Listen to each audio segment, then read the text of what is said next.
آج میں اپنے دل کی بات کرنے جا رہا ہوں.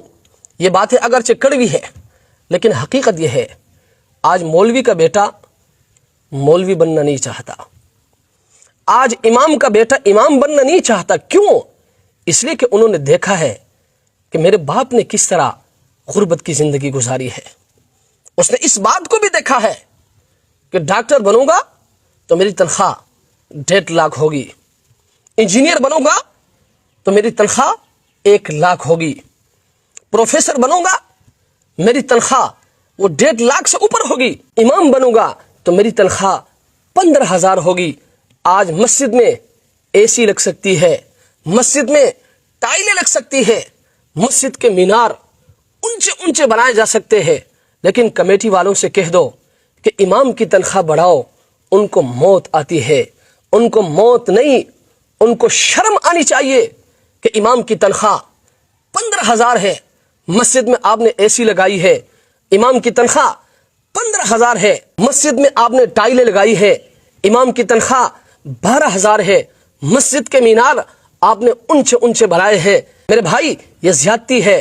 آج محتمم صاحب کہتا ہے اخلاص کے ساتھ کام کرو. خود محتمم کو دیکھو تو بڑی بڑی گاڑیوں میں گھومتا ہے، ان کے بچوں کو دیکھو بڑی بڑی گاڑیوں میں گھومتے ہیں، اور معلم کو مدرس کو یہ چورن بیچتا ہے کہ اخلاص کے ساتھ کام کرو. ہمارے اکابرین نے اخلاص کے ساتھ کام کی ہے. ان کی تنخواہیں 5 روپے تھی، 50 روپے تھی، 10 روپے پر وہ کام کرتے تھے، 75 روپے پر وہ کام کرتے تھے. میرے بھائی اکابر نے تنخواہیں نہیں گھٹائی ہے. آپ اکابر پر بات کر کے یہ ظلم نہ کریں، یہ بھی آپ کی زیادتی ہے. اکابر نے تنخواہیں نہیں گھٹائی ہے، اکابر کی تنخواہیں وقت کے معیار کے مطابق تھی. آئیے میں آپ کو دکھاتا ہوں. حضرت مولانا قاسم نانوتوی رحمۃ اللہ علیہ سوانح قاسمی کے مطابق آپ 10 روپے کے اجرت پر کام کیا کرتے تھے، اور اس وقت 10 روپے میں ایک بھینس خریدی جا سکتی تھی.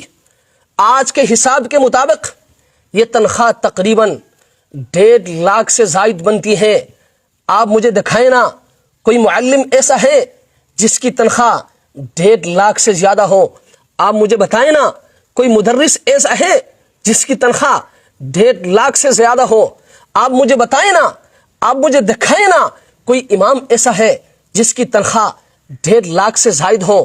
اسی طرح حضرت شیخ الہند رحمۃ اللہ علیہ حضرت گیلانی کی کتاب کے مطابق آپ کی تنخواہ 75 روپے تھی.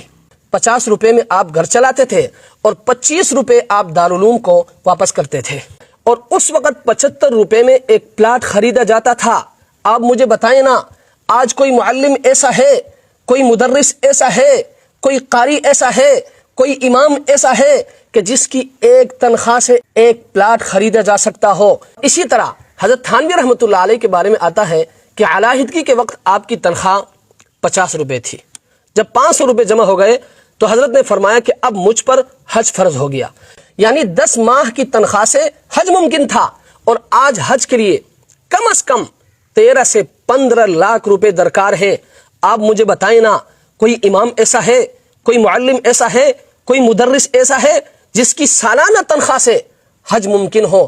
میرے بھائی اکابر نے تنخواہیں نہیں گھٹائی ہے، آپ نے نظام کو بدلا ہے. آج کا نظام کیا ہے؟ آج کا نظام یہ ہے کہ مہنگی مسجدیں، سستا امام، عظیم الشان مدرسے، محتاج معلم، لاکھوں کے چندے، ہزاروں کی اجرت، محتمم کروڑ پتی، اور معلم، مدرس، امام فاقہ کش. میرے بھائی یہ نظام نہ دینی ہے، نہ اسلامی ہے، اور نہ ہی انسانی ہے. اس لیے میں تمام مدارس اور مساجد کے نظام سنبھالنے والوں سے میں یہ کہوں گا کہ معلمین کی تنخواہیں بڑھاؤ، مدرسین کی تنخواہیں بڑھاؤ، اور اماموں کی تنخواہیں بڑھاؤ. اکابر نے تنخواہیں نہیں گھٹائی ہے، آپ نے نظام بدلا ہے، آپ نے اخلاص کا چورن بیچا ہے. ایسا نظام نہیں چلے گا. رب کے حضور آپ جواب دہ ہیں، آپ کو جواب دینا ہوگا. اللہ کی